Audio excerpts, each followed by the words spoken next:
ชวนให้คิดอนิจจังทุกสิ่งไม่ยั่งยืนจีรังย่อมผุพังตามกาลเวลาจะฝืนให้ยั่งยืนจนสิ้นโลกาอย่าได้หวังดังปรารถนาองค์พระพุทธาท่านตรัสสอนไว้เกิดแล้วคงไม่แคล้วต้องชราแก่อาคราวแก่สมปัญญาทั่วภารามีถมไปเจ็บทุกข์ย่อมเวียนวนมีพ้นไกลๆสัตว์โลกล้วนรู้แน่แก่ใจเกิดแก่เจ็บตายหลีกไปไม่พ้นใครหลงคิดหลงผิดอัตตาว่าใจแจ้งกมลแม้นใครปลงได้คงสุขล้นชีวิตมีมองมนเกิดมาเป็นคนสมบูรณ์ดับหายเพียงร่างกายไว้ชีวาแต่กุศลผลกรรมธรรมาย่อมแปลงค่ากลายเป็นทุนส่งผลให้ทุกคนเวียนวนไม่สูญสุขและทุกข์เป็นไปตามทุนที่พวกคุณได้ก่อทำมา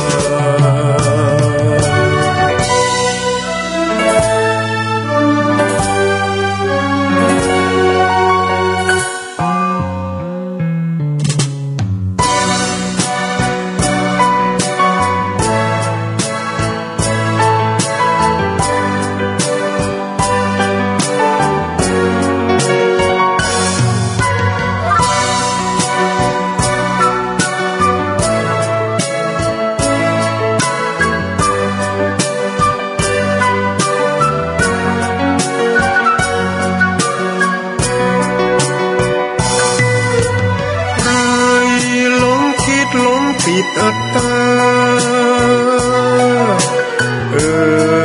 ว่าใจแจ้งกมลแม้นใครปลงได้คงสุขล้นชีวิตมีมองมนเกิดมาเป็นคนสมบูรณ์ดับหายเพียงร่างกายไว้ชีวาแต่กุศลผลกรรมธรรมาย่อมแปลงค่ากลายเป็นทุนส่งผลให้ทุกคนเวียนวนไม่สูญสุขและทุกข์เป็นไปตามทุนที่พวกคุณได้ก่อทำมา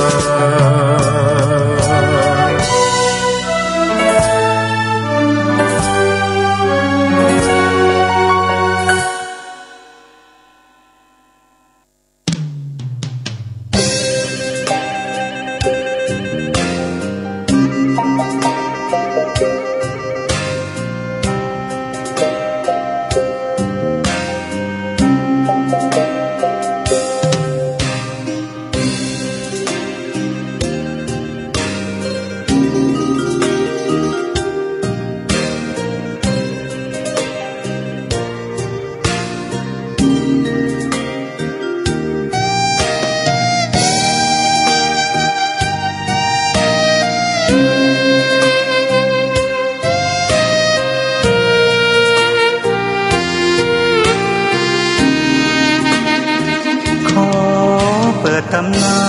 น1,300 กว่าปีแม่จามเทวีสร้างพระเจดีย์ที่วัดดอยน้อยพร้อมเจดีย์โค้ง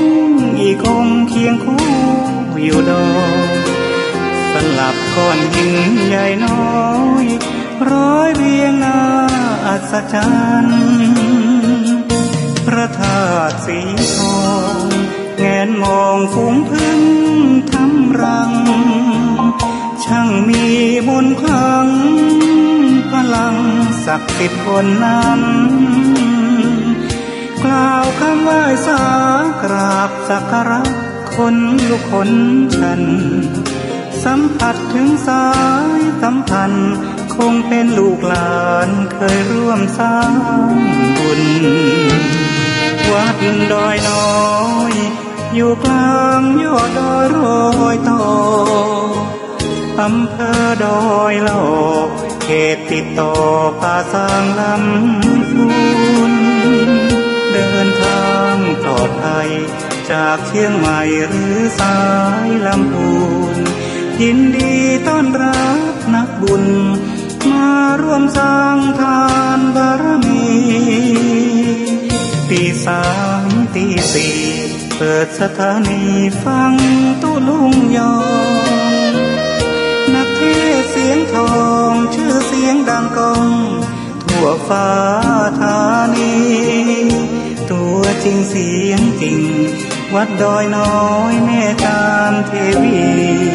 ต้อนรับญาติโยมที่มีจิตศรัทธามาร่วมสร้างบุญ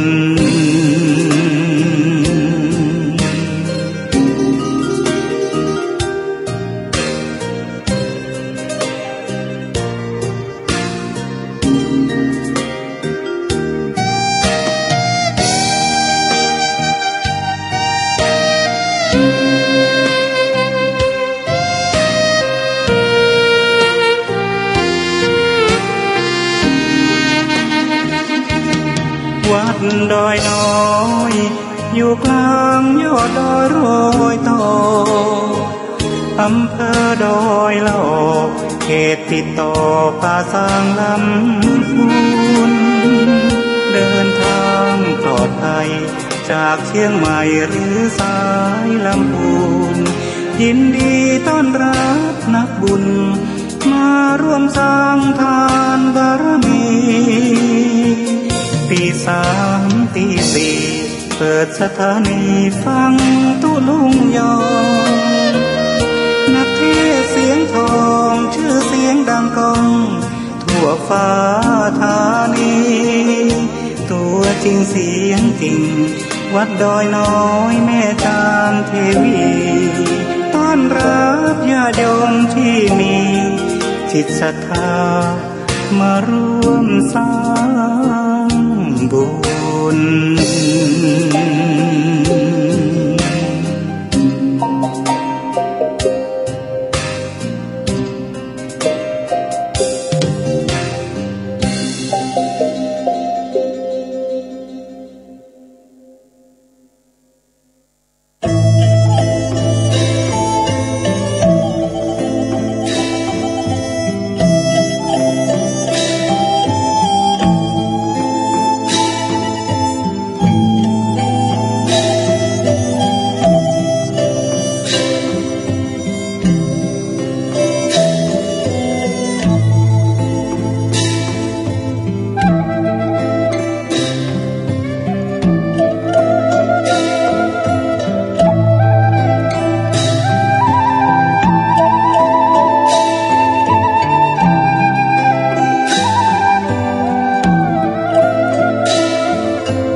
ยินดีในสิ่งที่ตนใดพอใจในสิ่งที่ตนมีเต้าอีชีวิตเฮาก็มีความสุขแล้วตื่นขึ้นมายิ้มแย้มแจ่มใสทุกโศกโรคภัยหายไปหมดสิ้นขอความนอบน้อมแด่พระรัตนตรัยอันมีพระพุทธพระธรรมพระสงฆ์เป็นสรณะที่พึ่งขอกราบแนบไตรไหวสาถวายความเคารพมายังครูบาอาจารย์พระมหาเถรานุเถระท่านเจ้าคณะพระสังฆาธิการพระภิกษุสามเณรเจ้าจุโตนจุองค์ทุกวัดวาอารามพร้อมตึงสำนักสงฆ์ตัวเจริญปอนมายังบรรดาปออกแม่ออกศรัทธาตันสาธุชนนักศีลนักบุญทั้งหลาย ปอหลงแม่หลงปอลุงแม่ป่าปีป่าหน้าเอาอาสะทาตีนจ้องห้องวัดเถ่าแก่หนุ่มกำใจยิงต่างหลายเนาะอันปินกีฬานุปัฏฐากสันนิบาตตานเข่าลุกมาเมื่อเจ้าแตกตื่นมึนตาเนาะพองก่อนลุกมาแต่เมื่อตีสองตีสามลุกมาตื่นมาแล้วมันตึงนอนบัดลับเลยนะก่อนไล่มาจับฟังเพลงบักเก่าเนอะเพลงโบราณถึงตีสามตุลุงก็มาเข้ารายการเนี่ยเปิ้นต่างชื่อว่ารายการสัพเพเหละปะกินนากะขอนลุงไก่แจ้งรายการเสียงธรรมแสงทองซึ่งก็ดำเนินรายการบริหารเวลาโดยต้นโตแห่งอาตมาภาพเก่ากระผมตุลุงนันชัยวัฒนาคเสโนแห่งวัดพระธาตุดอยน้อยตำบลดอยหล่ออำเภอดอยหล่อจังหวัดเชียงใหม่ซึ่งก็มาเข้ารายการช่วงตอนเจ้าวันนี้เนาะมากันแล้วปะกันแล้วศรัทธาญาติโยมทั้งหลายวันนี้พลัมว่าเป็นวันเสาร์เนอะวันเสาร์ตี16วันนี้วันโจกวันลาบทำแล้วของเดือนตุลาคมนะเดือนนี้ก็จะมีอยู่31วันเนาะตรงกับเดินเก่งออกบ้านใน10 ค่ำแล้วกันเนาะศีลหน้านี่จะออกพรรษาแล้วศรัทธาญาติโยมทั้งหลายศีลหน้านี้ออกพรรษาเข้าหน้ากฐินแล้วก็งานลอยกระทงเดินยีปิงเนี่ยกันเนาะแล้วก็เข้าสู่หน้าแล้งไปยามหนาวก็จะมีงานปาเวณีวัดหันวันนี้แต่เปิ้นจัดโดยเฉพาะใน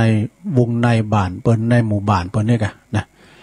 เอาละเนาะก่อนที่จะได้มาเอ่ยกับสถานีที่เปิ้นมีบุญต่อโสตประสาทหูเฮาได้ฟังกันกูเจ้า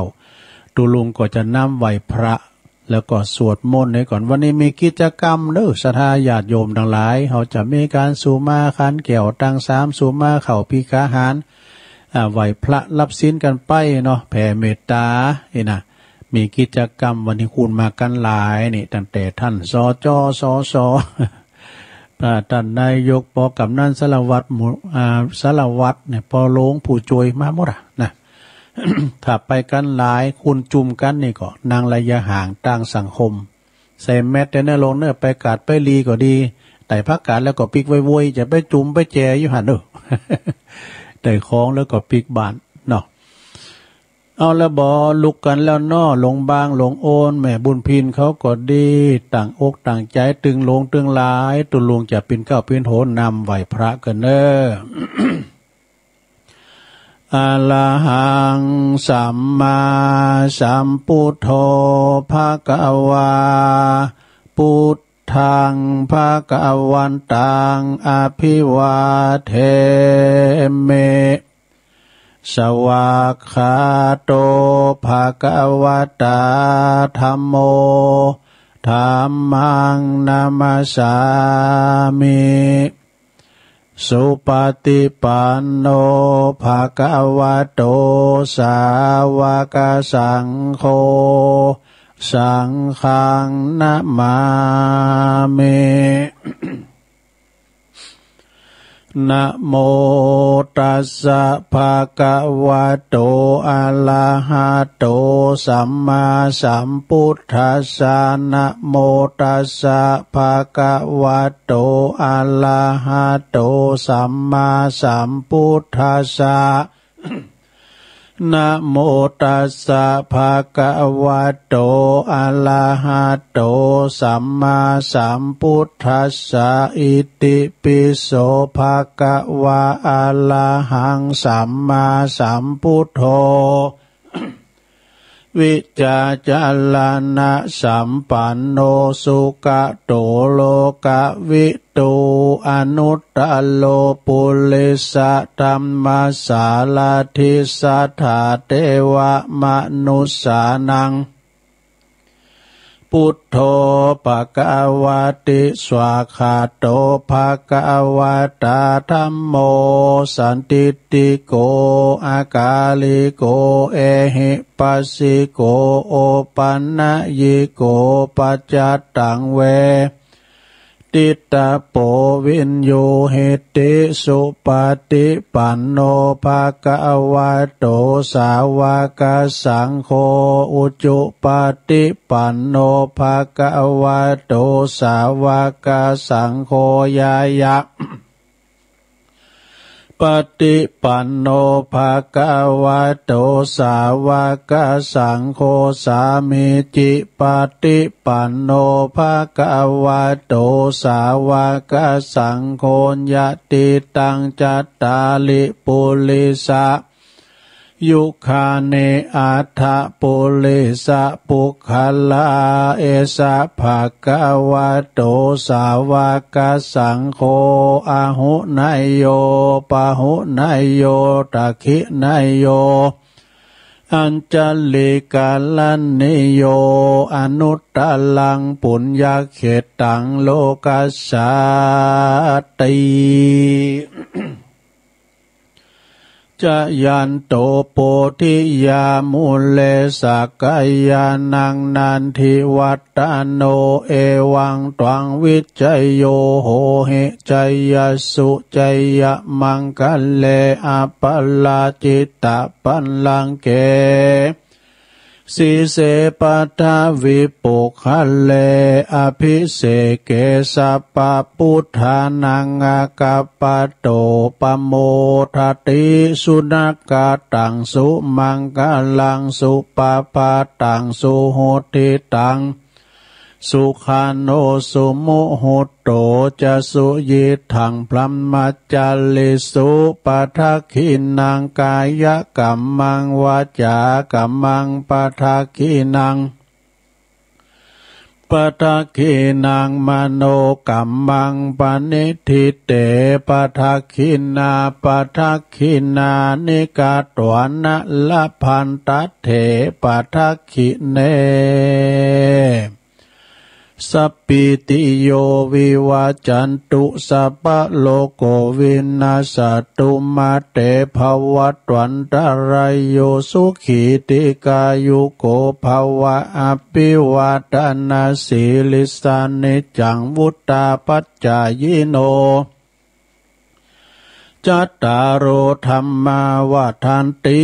อายุวันโนสุขังปะลัง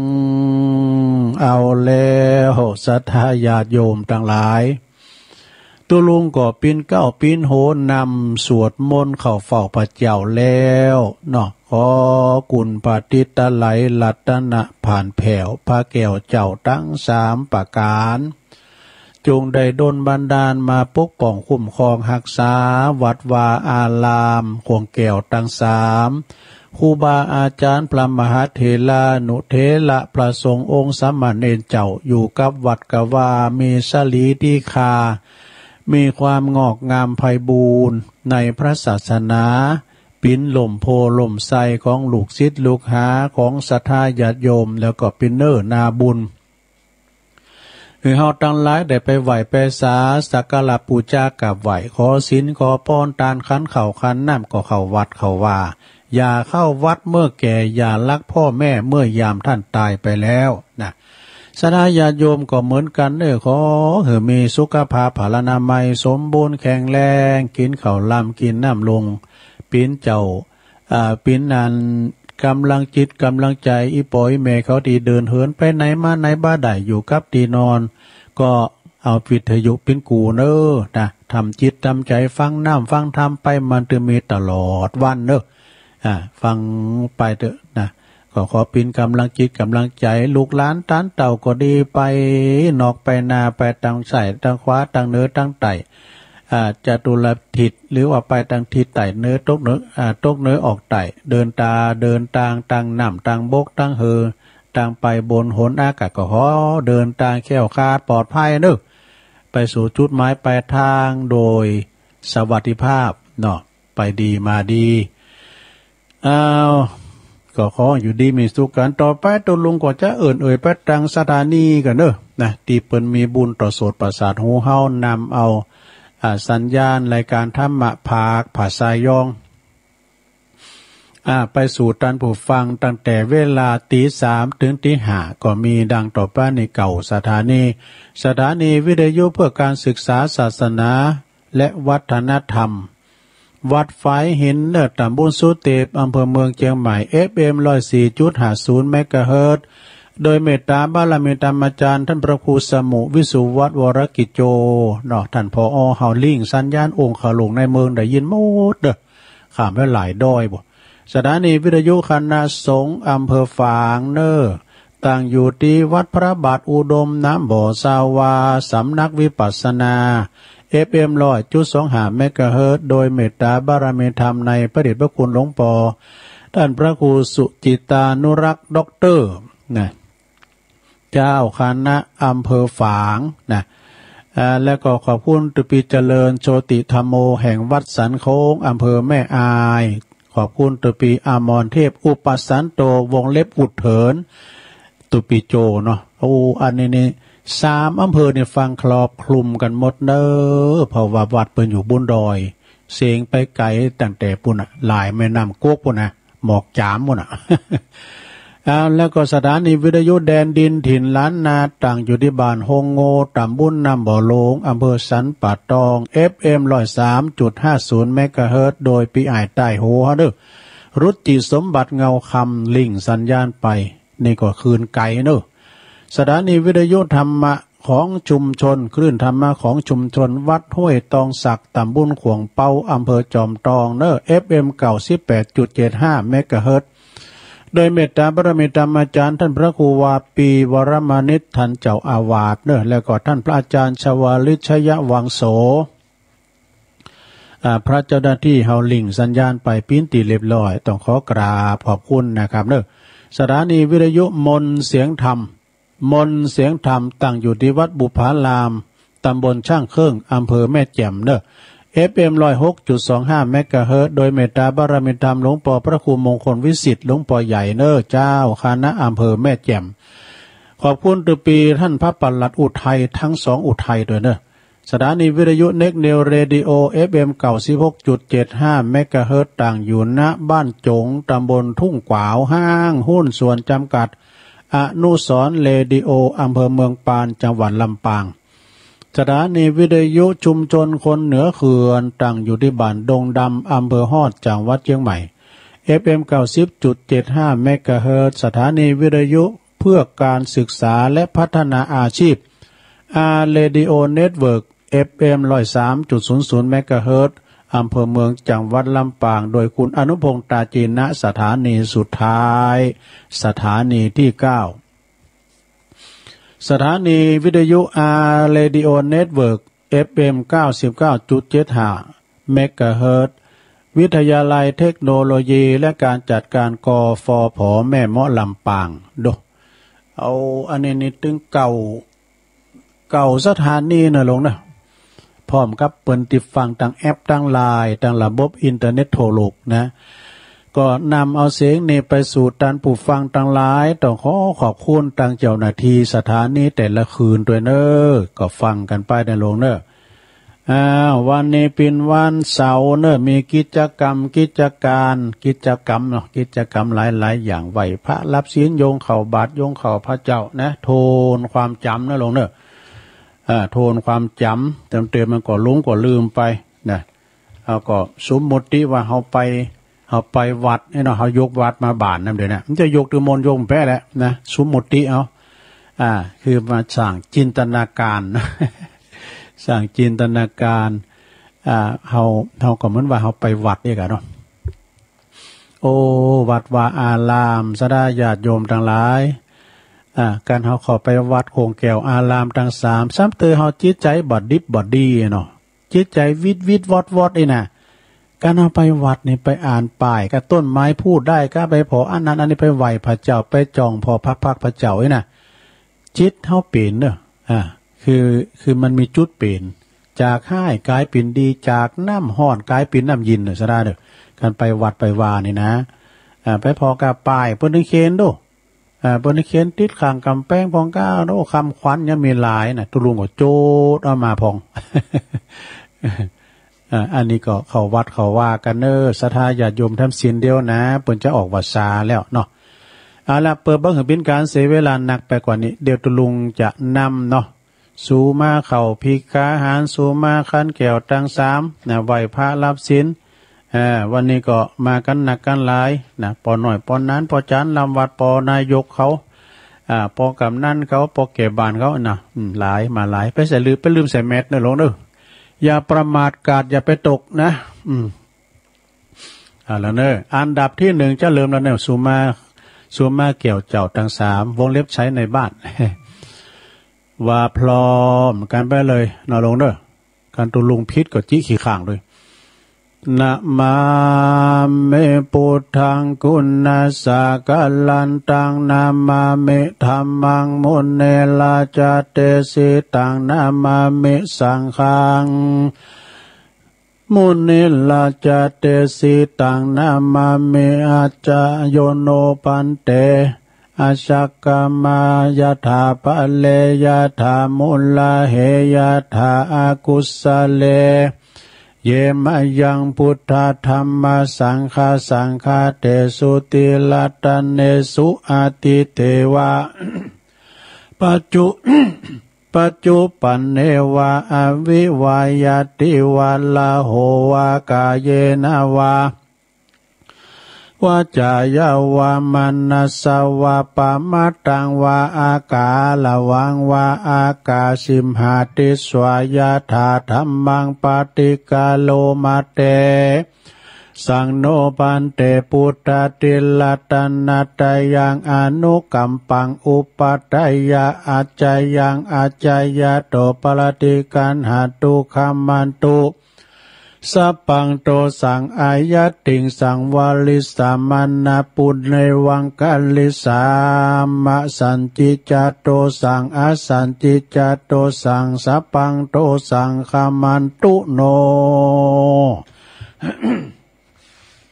แล้วไปอย่างนั้นแล้วลงเอ้ย ต่อไปก็โยงเข่าเด้อพลามเอาคำเนาะสมาเข่าพิฆาหารเด้อนะมาเมตุปะบุภาลาจาตาเนโอตานาปิคาหาลาตาเนสหปาลิวาลาตาเนวาลาตาคินาเยกายะตัวเลวาจิตัวเลมโนตัวเลสันจิจปะมาเตนาวาอสันจิจปะมาเตนาวากายกัมเมนาวาวาจิกัมเมนาวามโนกัมเมนาวาอาติตาโตสังปัจจุปันนโตสังสัพพังโตสังคัมมันตุโนตุติยัมปิตติยัมปินัมมะเมตุปะบุภาลาจัตตาเนโอตานาปิกาหาลตาเนสหปาลิวาลตาเนวาลตาคินาเยกายะตัวเลวาจิตัวเลมโนตัวเลสันจิจปะมาเตนาวาอสันจิจปะมาเตนาวากายกัมเมนาวาวาจิกัมเมนาวามโนกัมเมนาวาอาติตาโตสังปัจจุปันนโตสังสัพพังโตสังคามันตุโนโยไปทำอย่างนั้นเราว่าด้วยเต้นตุว่าผู้จานนี่ใครว่าโวยจ้าจานเอ้ยผู้จานนี่มันใจห้อนคนเอาจ้าเนอะก้าคนว่าด้วยมันเต้นอ่ะจานนั้นอายกันต่อไปก็โยงเข้าพระเจ้าเด้อนะมาอิมังโอตานาปินดาตานังติลาตานานังสักจังเตมาปูเจมาตุติยัมปิอิมังโอตานาปินดาตานังติลาตานานังสักจังเตมาปูเจมาตติยัมปิอิมังโอตันนาปินดาตานังติลัตานานังสักกัจจังเตมาปูเจมาติกาลตังหิตายาสุขายายาวานิปานายาสังวตันตุโน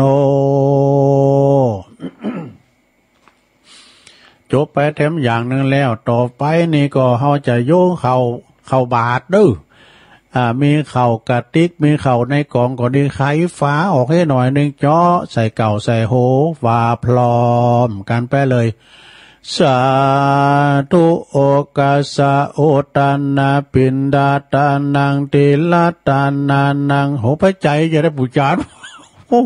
ได้ความได้พุทธประจำการยังไงมันใจมาใหม่มันต้าเถอะสาธุโอกาสะโอตานาปินดิปัตตังตานังนิปปานาปัจจโยโหนตุโนนิจังโอตานาปินดิปัตตังนิปินดิปัตตังตานังนิปปานาปัจจโยโหนตุโนนิจังโอตานาปินดิปัตตังตานังนิปปานาปัจจโยโหนตุโนนิจังเอาแล้วศรัทธาญาติโยมทั้งหลายเอาได้โยงเข้าไปเป็นตีเรียบร้อยเนาะตอนนี้ไปก็ไปย้ายแถวนึไปย้ายแถวเกินจะใส่บาตรแล้วนะ เทวบุตรอยู่ตั้งแถวหน้าคือคุณเฒ่าปอจายอุบาสกเทวดาคือสุภาพสตรีแม่หลวงเขาอยู่แถวหลังอุบาสิกาเนอะเกียมคำม้ามจูเขาไม่ในมดสหากาเข้ารุ่นบาดาภาชนะเข้าสอบก้านสามูไลเข้าสารสู้เขาได้อยู่ไหนมากลุ่มงูไม่ได้เบยคุณเฒ่ามาดึงว่าเราอ่ะนะเข้าใจไว้เนี่ยตุลุงทาเขาลงมาแล้วเขาจะประกบเลยคุณรักคุณหลายเนี่ยวันนี้นะศีลออกภาษากันเนี่ยวันนี้โอ้ได้รับเกียรติจากปสจ.ท่านนายกปกำนันด้วยสารวัตรกำนันปโลงเขาก็มาผู้ช่วยสารวัตรแพทย์ด้วยมากันหลายเนอะท่านผอ.ก็มานะโอ้ท่านผอ.ก็มาก็เดียวปล่อยจะถึงพิธีการก่อนเจ้าพิธีหรือว่าพิธีกรพิธีการก็ขอเจอนั้นปครูโอนเนาะปครูโอนปูนเปิ่นมาจากบั่นเป่าเมืองแกนบั่นเป่าพวกแม่แตงพวกวันนี้เปิ่นจะมาหำเลยนะเนาะโอ้เข้ารุ่นบาทเริ่มค้ำไม่ไหนค้ำเข้ารุ่นบาทที่ตุปอทาไปโอ้เขาผอกประกบเลยเนี่ยก่อนใส่เข้าบาทนี่ก็จะไปลืมนะลงเนอะจ้อใส่เก่าใส่โหลำเปิงว่าข้าวของข้าพระเจ้าขาวดังดอกบัวยกขึ้นเหนือหัวถวายแด่พระสงฆ์จิตใจจำนงตรงต่อพระนิพพานขอให้ถึงเมืองแก้วขอให้แคล้วบ่วงมารขอให้ทันพระศาสนาพระศรีอานในอนาคตการโน้นเทินสาธุก็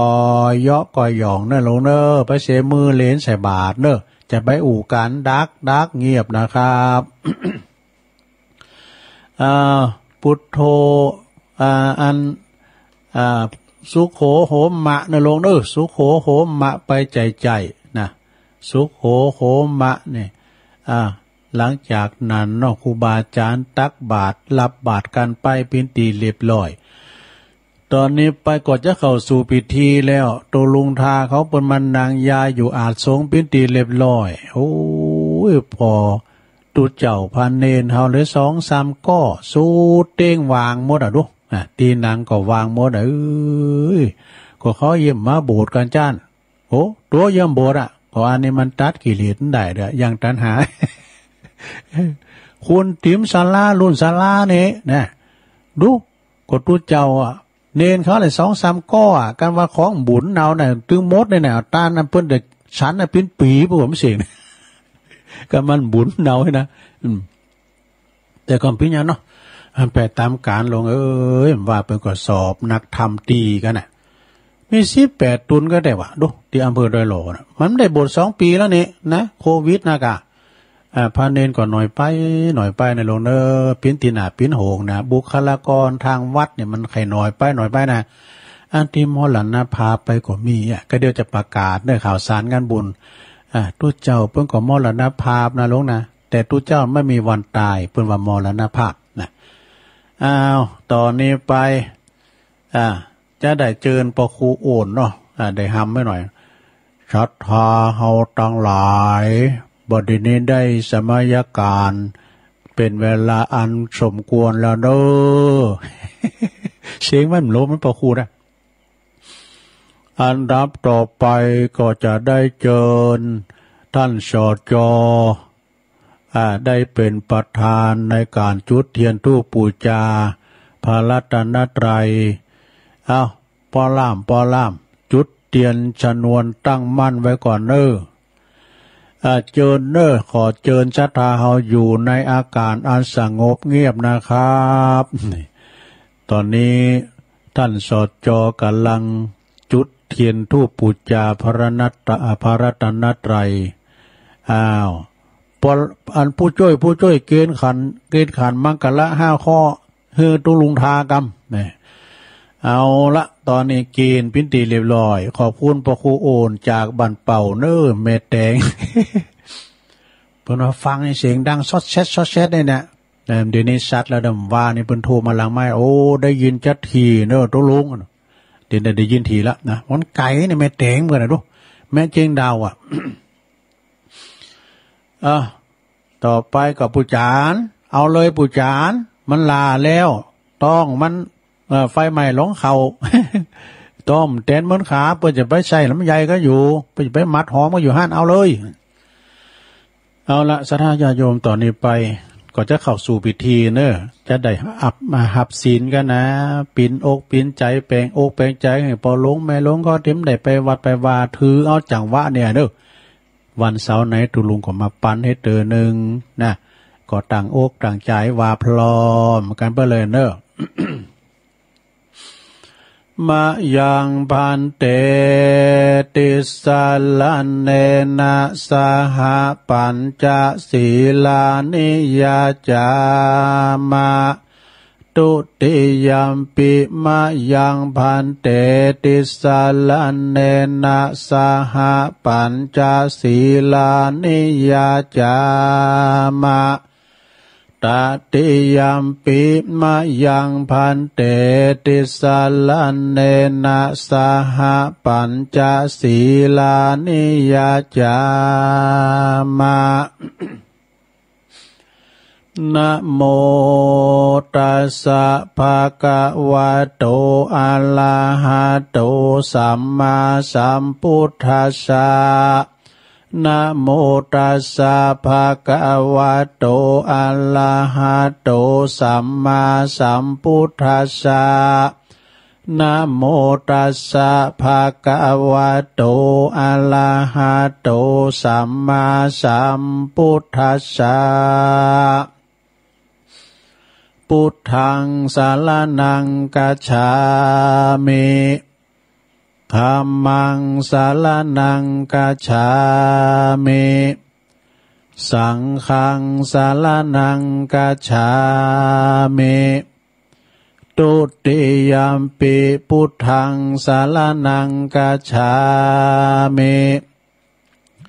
ตุติยัมปิธัมมังสรณังคัจฉามิตุติยัมปิสังฆังสรณังคัจฉามิตติยัมปิพุทธังสรณังคัจฉามิตติยัมปิธัมมังสรณังคัจฉามิตติยัมปิสังฆังสรณังคัจฉามิติสรณะขมานังนิทิตังปานาติปาตาเวละมณีสิกขาปะทังสมาธิยามิอตินนาตานาเวละมณีสิกขาปะทังสมาธิยามิกาเมสุมิจฉาจาลาเวละมณีสิกขาปะทังสมาธิยามิมุสาวาทาเวละมณีสิกขาปะทังสมาธิยามิ สุราเมรยะมัชฌะปมาตฐานาเวรมณีสิกขาปะทังสมาธิยามิอิมานิปัญจสิกขาปทานิสีเลนะสุขติงยันติสีเลนะโภคสัมปตาสีเลนะนิพุติงยันติตัสมาสีลังวิโสทะเยสาธุสาธุสาธุเอาแล้วลงเอ้ย ได้รับศีลตั้งหาข้อไปปิ้นตีเรียบร้อยตุลุงทาปันศีลให้เราในลงเด้อเก็บไว้ดีๆไปเสียมันหายแม้แต่ข้อเดียวก็กำมันหายข้อ2ข้อก่อนปิ้นยังเสาหน้าตุลุงทาก็มาปันแหมเนาะปิ้นยังอ่ะเนาะมันข้อมันหายดีๆมันข้อใดตุลุงอันข้อที่4เนี่ยมุสานี่นะมันดึงจุไปเลยจังเด้อนะจุลูกจุหลานจุตั้งดีนะจุตั้งดีดอกมันจะมันเป็นสุยนะจุกันตั้งดีอย่าแม่กล้าก็เพื่อนจุมาไม่ได้กับให้เอาเต้าตื่นนั่นน่ะจะเอาอ้อยเช้าไปที่จริงก็ซื้อมาชิบหายเนาะกวนไม่ได้ยังปุดตินปูนี่เนาะก็กินหาหน่อยนิดหน่อยอ่ะนะ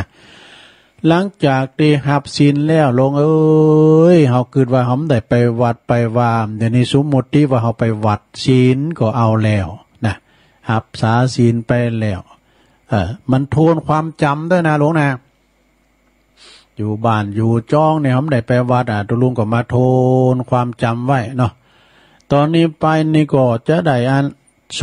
วดพญานกยุงทองบทสวดนี้ศักดิ์สิทธิ์นะหลวงเนอะแค้วคลาดปลอดภัยพญานกยุงทองจะไปออกวาสวาหกินในป่าในเถิดเนี่ยเปิ้นจัดตองบทสวดเนี่ยนะอุติอาเปเนี่ยปดตนนายพานตกโมงไหนก็ได้มาดึงบัตรติดโมงแค้วคลาดปลอดภัยเนาะอันนั้นก็ลูกหลานก็ดีจะไปไก่ไปไกลไปเนื้อไปไต่ตุกเนื้อออกไต่ก็ดีก็ขอเดินทางแคล้วคลาดปลอดภัยไปรถไปลาก็ขอไปดีมาดีเนอะนะเอาลุงจะว่ากันเนอะสวดโมหปริตนี่โมหปริต อุเตตยัญจักขุมาเอกาลาจาหาลิสวันโนปาตาวิปาภาโสตังนามาสาเมหาลิสวันนังปาตาวิปาภาสังตายาสะกุตตาวิหาเลมุติวาสังเยพระมานาเวตากุสัปปะธัมเมเตเมนะโมเตจามังปัลลายันตุนามาตุพุทธานังนามาตุโพธิยานะโมวิมุตตานังนะโมวิมุตติยาอิมังโสปาลิตังกัตตวโมโลจลติเอสนาอเปตยัญจักขุมาเอกาลาชาหาลิสวันโนปาตาวิปาภาโสตังนามาสาเมหาลิสวันนังปาตาวิปาภาสังตายาสะกุตตาวิหาเลมุรติงเยพลัมมานาเวตากุสัปปะธัมเมเตเมนะโมเตจามังปัลลายันตุนามาตุพุทธานังนามาตุโพธิญาณโมวิมุตตานัง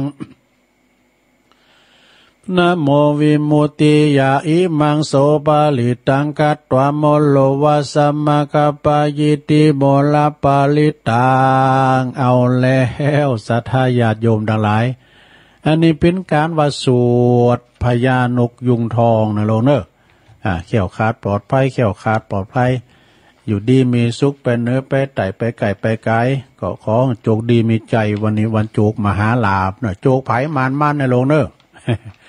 ต่อไปก็จะเป็นการไหวคุณโลมนะโลกเนอะสา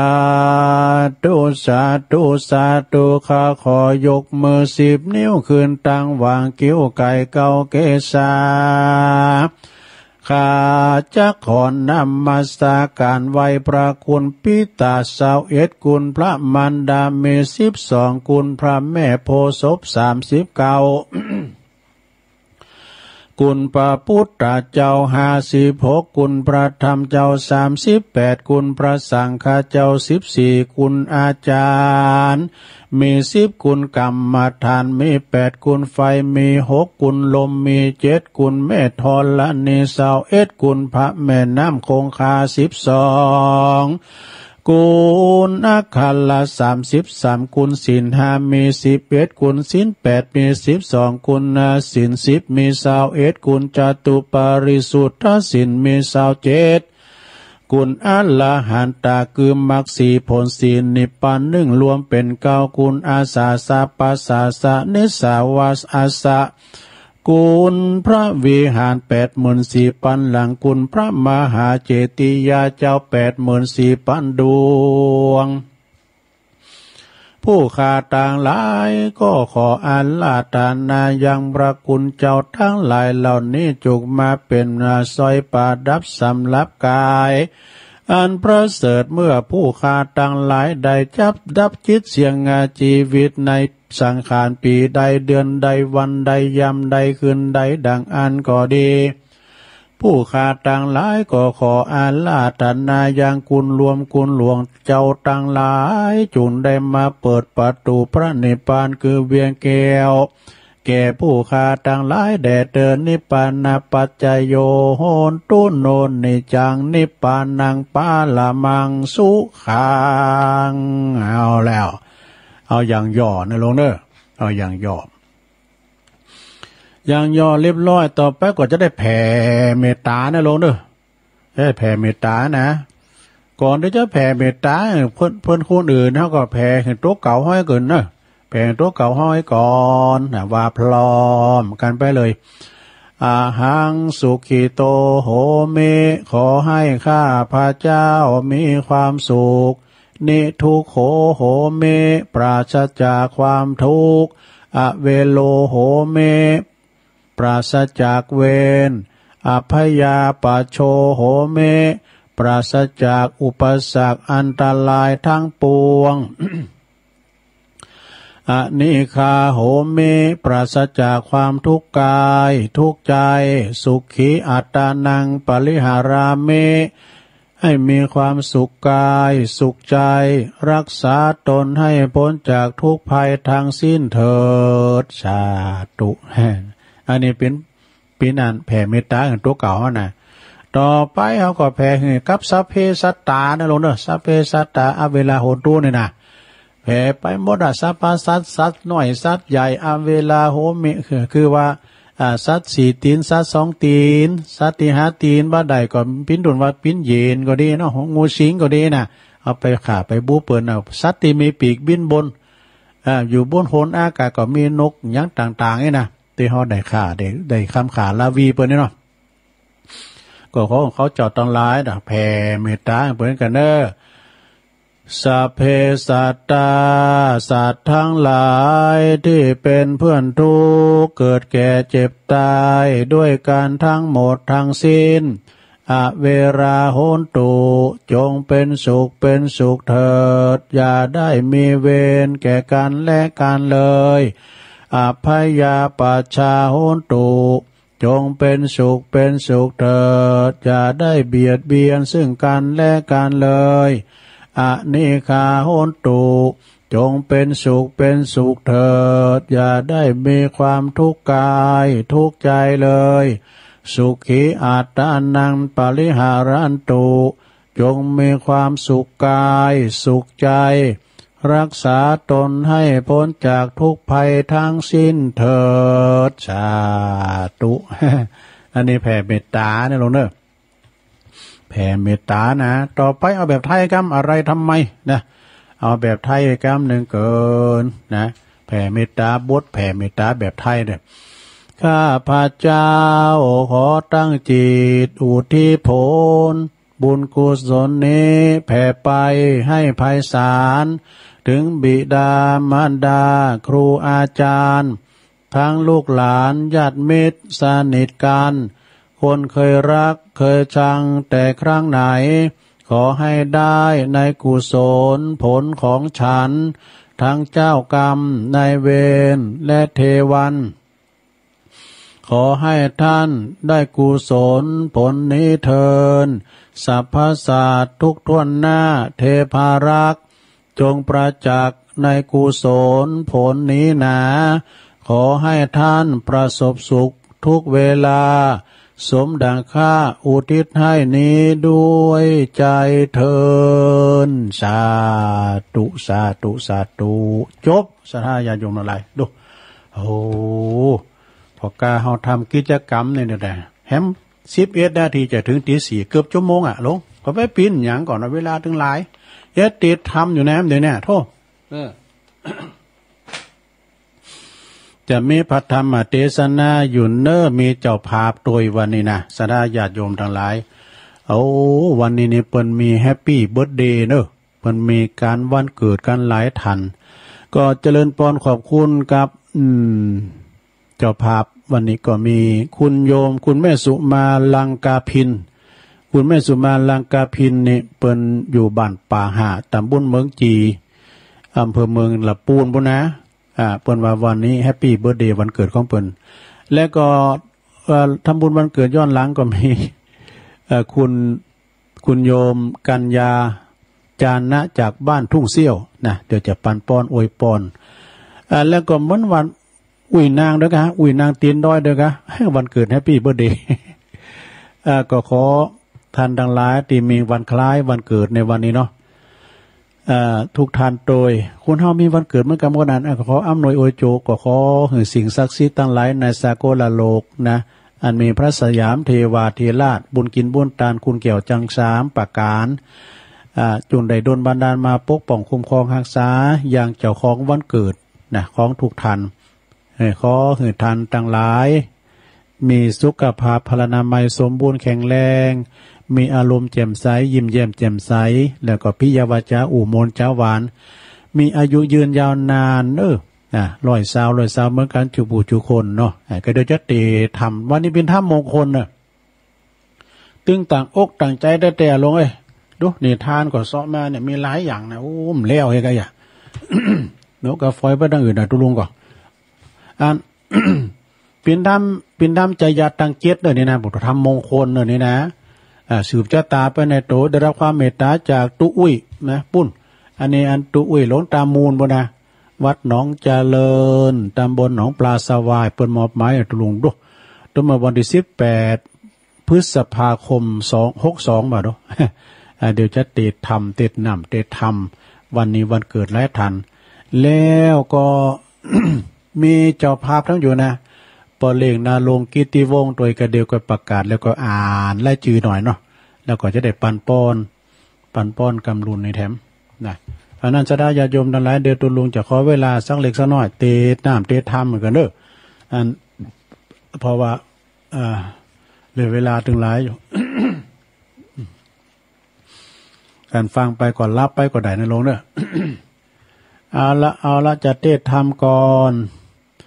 ปอลามปอลามใจปอจานมาราธนาธรรมครับวันนี้จะเอาปอลามเอาอันปอจานตั้งใดจะเอาตั้งป่าหาบุญด้วยก็ตั้งอัน วัดไฟแปนเนาะตั้งตุปีแก้วบ่น่ะ ปอจานบ่จื้อหยังเอาเลยปอจานเอาเลยพลอมมาลายต้นอกแอนภาพต้องเต้นวิมานทองทำอันใดเดทาลาทาลองตามกองแห่งนักปราชญ์ผู้ข้าน้อยนาฏก็ขออาราธนาธรรมธรรมะธรรมังปัจจังอาราธนังกะโลมาเอาแล้ว ถ้าว่าธรรมเหมือนในโลงเด้อฟังไปรับไปในโลงเด้อนะเป็นธรรมอานิสงส์ในการเปิ้นใจยะตังเจตในสื่อโพลาจัตตาทุกทันโดยเนอะเจ้าของวันเกิดโดยถ้าว่าทำก่อน นะโมตัสสะภะคะวะโตอะระหะโตสัมมาสัมพุทธัสสะพุทโธสติมาโตธัมโมสติมาโตสังโฆสติมาโตพุทธานุสติธัมมานุสติสังฆานุสติสัพพทุกขาสัพพพยาสัพพโรคาสัพพอันตรายาวินาสันตุพุทธวาจาบาลีธรรมบทนี้กันว่าปุกกะละผู้ใดได้จำเริญสั่งว่าสวดที่ยายก็ดี ก็จากได้พ้นจากสัพพทุกโศกโลกภัยอุนตาลายต่างหลายต่างๆเป็นต้นว่าความโศกเศร้ามองใจอยู่บ่ม่วนกินบ่หวานเป็นเคราะห์เป็นภัยก็จักหายไปเสียงด้วยเตจาอานุภาพแห่งทิปมนต์อันบทนี้จะแลศรัทธาสุเขนารักขันโตพุทธาสันติปัลลตุวัง คาถาบทนี้การว่าปุกกะละผู้ใดได้จำเริญและสวดที่ยายจุวันบ่ขาดก็จักได้อยู่วุฒิจำเริญนะก็จักได้รับความเข้มคมมาขังรักษาของพระพุทธเจ้าจะแลที่ขายุโกตุยหังโหนตุสัพพะโรกาวินาสันตุคาถาบาลีธรรมันว่าพระพุทธเจ้าบทนี้การว่าปุกกะละยิ่งใจผู้ใดได้จำเริญญาสวดที่ยายภาวนาทุกคำเจ้าก็จักได้พ้นจากยังพยาธิโลกาสัพพะอุปาทวะอันกังวลอนตะลายตั้งมวลก็จักลำงับกับหายไปเสียงแลเตอันตะลายโยวินาสันตุเตกาถาพระกาถาบทนี้กันว่าปุกกะละผู้ใดได้จำเริญสวดที่ยายก็จักลำงับกับหายอย่างข้อเกณฑ์เวนโทษและอนตะลายต่างหลาย จักลำงับกับหายไปเสียงจาแลพุทโธสติมาโตสัพพะโจลังสัพพะอันตรายโยวินาสันตุเตประกาถาบทนี้การว่าปุกกะละผู้ใดได้จำเริญสั่งว่าสวดที่ยายปาลิกรรมภาวนาแม้นว่าโจรผู้ร้ายสัพพะวนทันลายต่างหลายอันจักมาเบียดเบียนสหิงสาลาวีย่ำยีอยู่ที่กินก็บ่ใดก็จักลำงับกับหายไปเสียงแล พุทธังสารนังปัสสะธัมมังสารนังปัสสะสังฆังสารนังปัสสะมหาสัมปะวิภากุณังธรรมสัลลานังสวาหะมหาเจตังมหาเตจังสลานังปัสสะสวาหายากาถาตามบทนี้กันว่าปุกกะละผู้ใดได้จำเริญสวดทุกวันแม้นว่าเป็นเคราะห์เป็นน้ำเป็นภัยอุบาทถูกตัวเปิ้งตัวจนหลังถูกโดยสิบปากุลตั้นไปแปลงโดยอาคมคาถาคุณใส่คนใส่ผีใส่ถูกโดยบางต่างบกก็ดีต่างน้ำก็ดีต่างไปบนหนอากาศก็ดีโดยอนุภาวัตทิปมนต์อันนี้ก็จากได้ปัดเป่าปัดเคาะปัดภัยอาสันเหนียดจังลายหือหายไปเสียงแล โอมสิทธิใจยังสัพพจันตุสุนัขตังสุมังคลังสุเขนะจะมหาใจยังปวันตุเตสัพพตากถาธรรมบทนี้กันว่าผู้กะละผู้ใดได้จำเริญสวดติยายภาวนาไว้ทุกคำทุกเจ้าก็จักจำเริญด้วยไปด้วยโภคะและเขาของสัมปติมีเขาเปลือกเขาสารจ้างม้างัวควายเมลาภาษาการมีความสุขกายสุขใจตึงไปในและไปนอกไปโดยปีไปโดยเดือนไปโดยวันโดยยามเป็นเก่าก่อปันมาหาก่อปันได้ตามอาตาภาวะแห่งตนไปเสียงจิราธิการยาวนานนักแล ใจยัสสะปัสสัตถุสวาหักตัลเลลามาลาปังอาปากิยะปากิยังยัตราสัพปัจจยสัพปัจจดุโลจยสิทธิกัมมังธรรมะสะสวาหะทุกขปาตาจันนิทุกขาปยาปาตาจันนิปยาโสกปาตาจันนิโสกาโหตุสัพเปติโนคาถาธรรมบทนี้ปุกกะละยิ่งใจคาหัดและนักบวชผู้ใดก็ได้จำเริญทุกคำทุกเจ้าถึงวันก็จักมียศถาบรรดาศักดิ์มียศปาลิวานอันมากนักจะแลก็จักมีเขาของเงินคำเป็นอันมากนักบ่อยาจะแลนะสัพพพุทธานุภาเวนะสัพพุทธาเตเจสัพพธรรมานุภาเวนะธรรมะเตเจสังขานุสัพพสังขานุภาเวนะสังฆาเตเจโดยเตจะอนุภาพพาติตะไหลรัตนะแห่งพระแก้วเจ้าทั้งสามประการ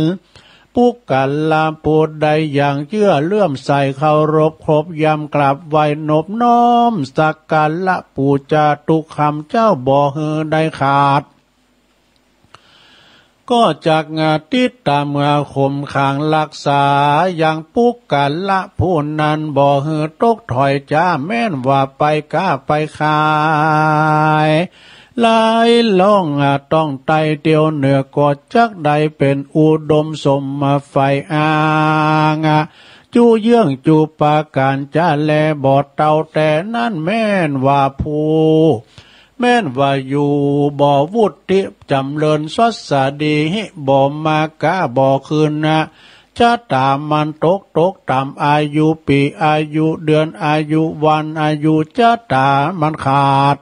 เลี้ยงงัวก็มาตายเลี้ยงควายก็บ่แพ้บ่กืนมีโลกมาเบียดเบียนบ่ขาดอยู่บ่มีความสุข กาลว่าก็แล้วมาถูกต้องโตตันตะกรรมปลูกบ่ฟักบ่แฟงบ่แต่งบ่เตาทำไร่ใส่นาก็บ่มีลูกบ่มีหน่วยบ่มีผลก็เหตุว่าจัตตาของเฮามันปุดมันขาดมักจักมีพายาตมาเบียนข้ามขาละเวอยู่ก็บ่ขาดดังอานะลีไปปู่จะเอาอย่างทำอันมีชื่อว่าใจยาตังเจตมาเตสานาแล้วปู่จาด้วยอาภาลันนวะตานวะตุนาต่างได้อาลาตานาเจ้าปีคูตนมีสินใสสะอาดมาเตสนาธรรมอันมีชื่อว่าใจยะมามหาใจยาตังเจ็ดกอดเตี้ยงว่าจากพ้นเสียจากสัพพยาตอันกังวลอนตาลายต่างลายตั้งมวลก็จักอยู่ว่าวุฒิจำเริญสวัสดีมีอายุมันยืนยาวประกอบไปโดย อายุปีอายุเดือนอายุวันอายุยามไปใจอยู่ก็เฮือมีใจไปทางใดก็เฮือมีโชคมีลาภผ่าแป้ข้าศึกศัตรูต่อเจ้าอย่าว่าจีวังบ่อยอย่าจะแลนนาแม่นว่าผู้กันละผู้ใดได้เอาธรรมาใจยาตั้งเจตนี้ไปเทศนาธรรมสังฆาหะบานจองเกหะบานจองห่อเฮือนกอดเตี้ยงว่าจักเป็นสิริมังกาละแก่เจ้าห่อเจ้าเฮือนเมติขาอายุมันยืนยาวดังกล่าวมาเนบ่อยาจะแลนานิทิตังขียาอันกล่าวยังธรรมมาเตสานาอันมีชื่อว่าใจยาตังเจตก็บางโกมโสมเรสเดชแล้วเท่านี้ก่อนแลสาธุสาธุสาธุจบไปแล้วลงให้รับไปแล้วกาเป็นละโหกันนี่อันเป็นถ้ำเนี่ยลงนะมันเป็นถ้ำใจหยัดตังเจ็ดโอ้อันลงตามมูลเป็นเอาอันตาเนี่ยตัวลงตั้งแต่ปี62เก๋ว่าจะดีมันยาวมันเสร็จเนาะหมกปอดีนะก็เป็นถ้ำเป็นถ้ำปืนบานล้านหน้าเขานะเป็นถ้ำมงคลเลยนะทำวันเกิดแฮปปี้เบิร์ธเดย์ก็ขออำนวยโอโจคือเจ้าภาพทำวันนี้เนาะอันหมายมีแม่สุมาลังกาพินเปิ้นอยู่บ้านป่าหาตำบลเมืองจี้อำเภอเมืองจังหวัดลำพูนบุ้นนะเปิ้นว่าวันนี้เป็นวันแฮปปี้เบิร์ธเดย์วันเกิดของเปิ้นแล้วก็โยมกัญญาจานะจากทุ่งเซี่ยวด้วยนะแล้วก็อุ้ยนางด้วยนะอุ้ยนางตีนดอยคนตีนดอยเปิ้นขายเฮ็ดนะโธ่วันเกิดเปิ้นห้องเพลงโมนก็ขออำนวยโอโจคือท่านทั้งหลายวันเกิดว่าในจงมีความสุขกายขออ้างอิงเอาสิ่งศักดิ์สิทธิ์ทั้งหลายในสากลโลกนี้อันมีพระสยามเทวาธิราชตลอดถึงกุลเกี่ยวเจ้าทั้งสามเนาะกุลพระพุทธธรรมพระสงฆ์ได้มาปกป้องคุ้มครองรักษาย่างเจ้ามูลศรัทธาทั้งหลายอยู่เย็นเป็นสุขอายุมั่นขวัญยืนมีโจกมีใจหิมาก็ขึ้นนึนะอยู่ก็คือมีใจไปตอนใดก็ขอคือได้มีโจกมีลาภได้ผ่าแป้ขาศึกศัตรูหมู่ม่านทั้งหลายขอให้มีความสุขความเจริญก้าวหน้าในชีวิตธุรกิจการงานสำราญสุขสำราญด้วยลาภโชคโภคทรัพย์เนี่ยมีสุขภาพร่างกายสมบูรณ์แข็งแรงปราถนาดั่งใจอธิษฐานในสิ่งอันหนึ่งอันใดอันเป็นกุศลจงปรากฏผลโดยเร็วพลันทุกท่านเทินเนี่ยเอาปอนนี่กันเด้อเด้อลืมไป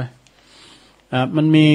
ศรัทธามาเนี่ยโอ้พี่น้องปุ่นเนี่ยแสนหาวว่าประมาณนะนายทองยศนางอุบลอุบคำวงเล็บแดงนายไอ้แดงปีนายเนาะเป็นลมรำบุญมา1 ซองแล้วก็มีนางสาวชัตพรอุบคำนี่ทำบุญตันไปหาเทวบุตรเทวราสิ่งศักดิ์สิทธิ์ปกปักรักษาเนี่ยอันนี้ขอเลยถามว่าอุบคำในหูจักอันแม่บุญปันเลยเนาะแม่บุญปันเบอร์อยู่จังกระดาษโอ้ก็พี่น้องกันนะกันตัวลุงเนี่ยโอ้เป็นพี่น้องอันนี้ไปอยู่แสนหาวเด้ออยู่แสนหาวเป็นมา2 คนปอมหรือแม่ลูกนะก็ทำบุญไปแล้วก่อนมีอันนี้ปอเล่งนาลงกิติวงศ์เปิ้นอยู่เส้นตุนมือเปิ้นปาวรณาว่าโหยออกปั้นเนอะแล้วก็ว่าเตือนไหนก็ร้อย10เตือนเนาะวิจารภาพนะถ้าได้ว่าปอเล่ง10เตือนกันด้วยเนี่ยก็มีเจ้าภาพกันเทศวันนี้แถมก็มีปอเล่งนาลงกิติวงศ์พร้อมโดยครอบครัวเด้ออยู่บ้านสันตุนมืออำเภอแม่อายพุ่นนะขอทำบุญอุทิศทานน้ำทานธรรมในไปหาจิตตะดวงวิญญาณของแม่ทองพัดสะอาดล้วนนามสกุลบ่นะแล้วก็ตานไปหาแม่ประกายคำกิติวงศ์คือแม่ป่าโบมันนะปีของเป็นปีของเปิ้นนะแต่ก่อนเปิ้นก็ฟังรายการตุลุงเนี่ยนะขอบุญกุศลนี่ไปฮอดไปถึงเติงตานได้เป็นได้กินในบริโภคเป็นข้าวติบน้ำติบตึงมวลเอาละปันปอนเป็นบาลีกันยะถาวาลิวหาปุลาปาลิปุเรนติสากัลลังเอวะเมวะอิโตตินังเปตานังอุปกัปปติอิชิตังปฏิตังตุมหังคิปะเมวะสมิจตุ สเปปูเรนตุสังกปาจันโทปนารโสยถามณีโจติรโสยถาโสยติธัมโมจะอายังนิทัสสิโตเปตานะปูจาจักตาอุลาลาภรัญจภิกขุนามะนุปัตตินังตุมเฮหิปุญญังปสุตังอานาปกันติสัพพิติโยวิวัจจันตุสัพพะโลโกวินาศตุมาเตภวัตวันตรายโยสุขีติคายุโกภวะอภิวาทานาสิริสนิจังวุธาปจายโนจัตตารโอธรรมาวัฏันติอายุวันโนสุขังปลังชาติลืมไปแม่เพนขาวเตี้ยตัวหยาดน้ำตัวนะฮะกำลุนเนอะปอสมศักดิ์แม่เพนขาวเตี้ยนี่เปิ้นปาวลนากันตุลุงเต้ทำบ่ได้ก็เหมือนเดิมเด้อนะก็เปิ้นเป็นเจ้าภาพโลมโดยเนาะเปิ้นอยู่ตาจ้างปุ่นตานไปหายังปะอุ้ยน้อยปั้นไม่อุ้ยเงินจีนาอิแล้วก็นายอเนกชัยกวินนี่ปิ้นลูกของเปิ้นน่ะตานไปหาปอสอนชัยกวินตัวเนอะลืมไปต่อไปมาเล่านิทานน้ำเลือนึงก็เดี๋ยวจะได้อ่านอันนี้ก่อนเนอะข่าวสารกันบุญนะวันนี้มีข่าวสารกันบุญเพิ่มขึ้นมาเนาะนิทานเรื่องนี้ให้ชื่อเรื่องว่านกแก้วผู้ฉลาดเนี่ยนกแก้วคือนกแร่นะในกลางป่าใหญ่แห่งหนึ่งมีนกแก้วแสนลู่ตัวหนึ่งเนอะลงเนอะมันอาศัยอยู่ในพื้นป่าไม้ที่อันอุดมสมบูรณ์นาติหันนะนกแก้วตัวนี้มันอยู่มาเมินแล้วแต่มันฉลาดเนอะมันลักนะมันอู่ใดดูนะซึ่งป่าในซึ่งอันป่าที่นกแก้วอยู่อาศัยอยู่นั้นก็ยังมีนายพรานอยู่ทั้งกลุ่มนึงว่ะนายพรานนี่ก็คือหมายความว่าเปิ้น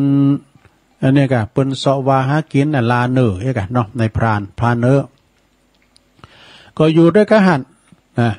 นกแก้วผู้นี้มันก็มากินในใจว่าในพรานเนี่ยมันไปลาสัตว์ปีน้องเขาก็ตายไปอย่างดิ่มดีมันจะเอาธนูมายิงเอาได้หมดมันก็เลยอันออกอุบายมีอยู่หันวันหนึ่งนกแก้วก็หาวิธีจะขับไล่ในพรานทั้งหลายเนี่ยออกจากป่าไปนะแล้วใจคือดีนะเมื่อก่อนเลยเอื่นไปเห็นในพรานเขาหู้คิงนะโดยความมันแสงคือแกงว่าแกงจุ้นะพวกท่านพวกเจ้าหู้เนี่ยนะในพรานผู้พามเทาผมใจในพรานชูเขาหู้เดี๋ยวนี้นะนกแก้วห้องตอบกับบรรดาในพรานทั้งหลายย่ำหู้เด้อกะเสือที่อาศัยอยู่ที่ละแวกไก่เข่งเขานี่นะบัดนี้พวกมันจะย้ายมาอยู่ที่ในป่าเฮานี่เด้อนะสู้เขานิ่มได้ก็ตายเด้อ ไปปุขุนเสียเบิ่นเนาะพวกเจ้าเนี่ยในพรานทั้งหลายจงหนีไปเด้อแล้วก็ในพรานทั้งหลายได้ยินอย่างอั้นก็เลยว่าอั้นทำมาปรึกษากันไปเอาตกลงปรุงใจกันก่อนในพรานขึ้นมาปรุงใจกันพวกเฮาเนี่ยอันเดนกแก้วว่าก่อนก็ปากันในพรานปากันตกใจปินอันหมากพวกเขาก็เลยมาตกลุงปรุงใจกันเนอะตกลุงปรุงใจกันตกลุงอย่างไรนะอันนี้มา3ตื่นแล้วนะเดี๋ยวกันเนี่ยวิทยุลุงดังกะเจริญปอนแน่ตุลุงก็สงสัยแต่เป็นมา3ตื่นกันนะกันเต็มมาเกิน3ตื่นตุลุงจะหับเลยนะเพราะว่าพินเห็นได้ตุลุงเซ็งดังไงอีกถึงไหนอาหารนี่มันลุงมาแล้ว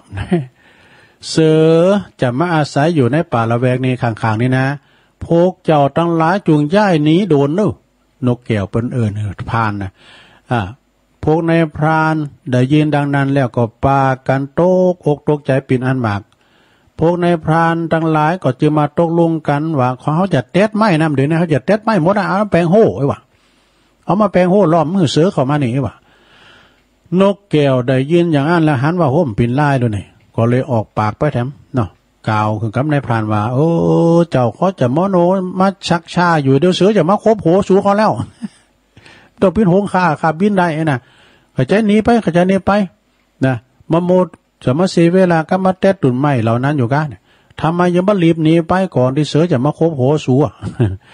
แล้วในพรานทั้งหลายก็ออกจากป่านั้นไปโดยปริยายเจ้านกแก้วก็อยู่อาศัยหันปิ้นตุ่นมาอย่างมีความสุขจบสดาญาโยมทั้งหลายนี่ตาเรื่องนี้เปิ้นสอนหัวว่าคนโง่ย่อมเป็นเหยื่อของคนฉลาด นกแก้วแสนรู้เนาะ อันนี้เป็นถ้ำกล่อมในลมเนอะนะเป็นถ้ำกล่อมเป็นถ้ำบักเก่าถ้ำกล่อมนะสดาญาติโยมทั้งหลายเพราะฉะนั้นหมายความว่าประกาศข่าวสารเงินบุญประกาศอันนี้เนอะข่าวอันนี้ก่อนสดาญาติโยมทั้งหลายเปิ้นสูงมาเนาะได้รับความอนุเคราะห์หรือว่าสูงมาจากอันไอแอร์เด้อไอแอร์นี่เปิ้นอยู่ช้างขาหน่อยเปิ้นโทรมาลุงขอประกาศอันเนอะน่ะประกาศอันตุเจ้าเป็นมรณภาพนะตุลุงนาเนี่ยนะตุลุงนาเนี่ยเปิ้นอยู่ปุ้น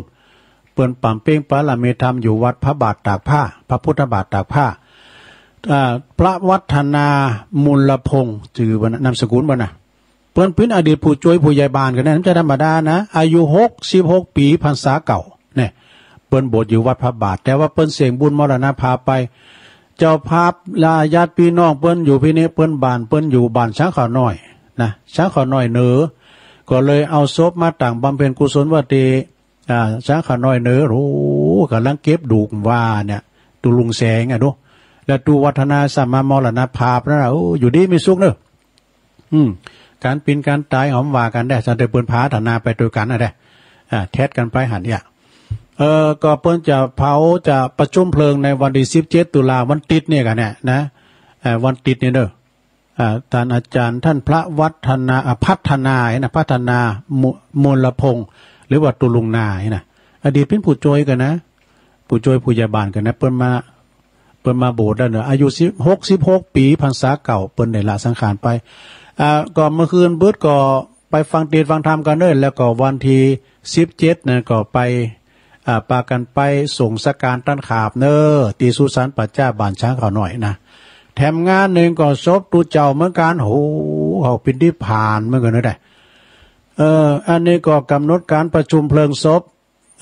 ของท่านพระอาจารย์สุชาติประภัสโรพระลูกวัดเนอหรือวัดตุปีแ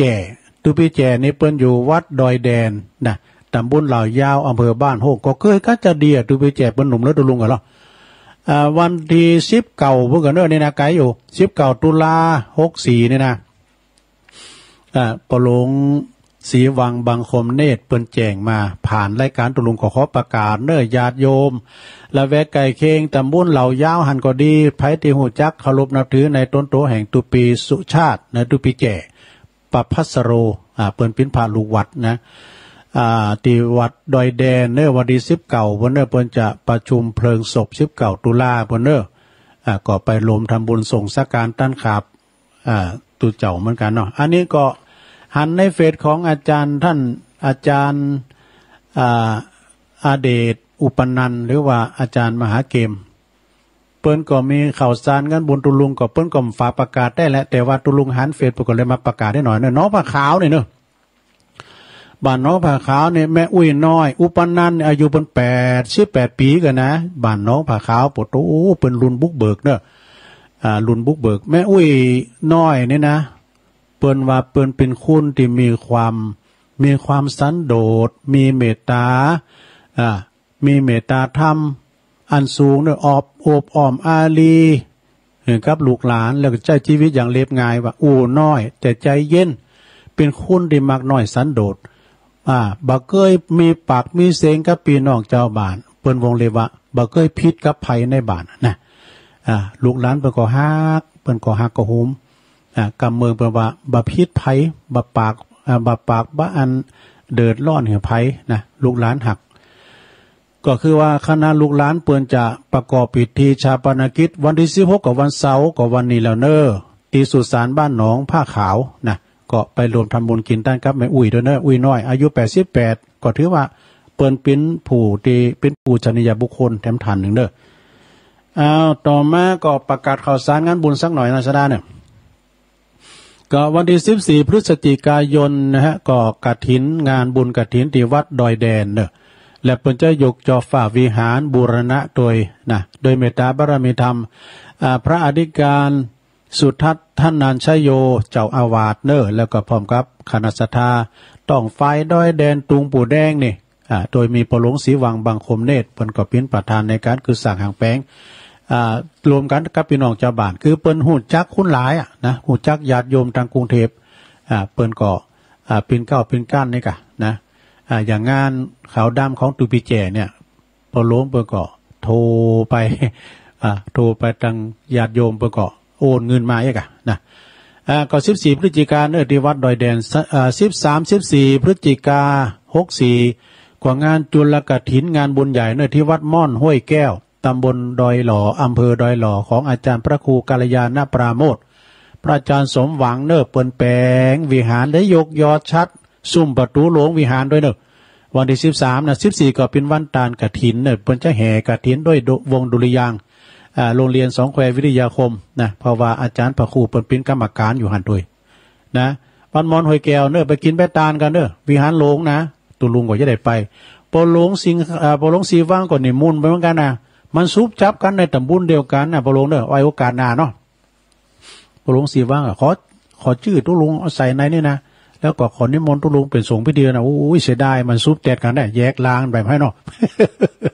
มีอย่างไว้โอกาสหน้าในปอหลวงสีว่างปอดุลเขาโหว่าปอดุลก็โทรมาดูปอสมคิดเขาปอแก่วัดเขานะบิญญาณได้เอากันเต็มตีนะช่วยกันว่าบ้านเฮาถึงสามัคคีกันอยู่แล้วเนาะต่อไปวันที่23 ตุลาก็งานบุญกฐินที่วัดพระธาตุดอยหล่อนะวัดพระธาตุดอยหล่อโดยพระอธิการจิตอนาลโยดอยหล่อนี่เพิ่นเป็น2หมู่บ้าน2แก่กันนะโอ้โหคุณหนักคุณหลายเปิ้นแปลงศา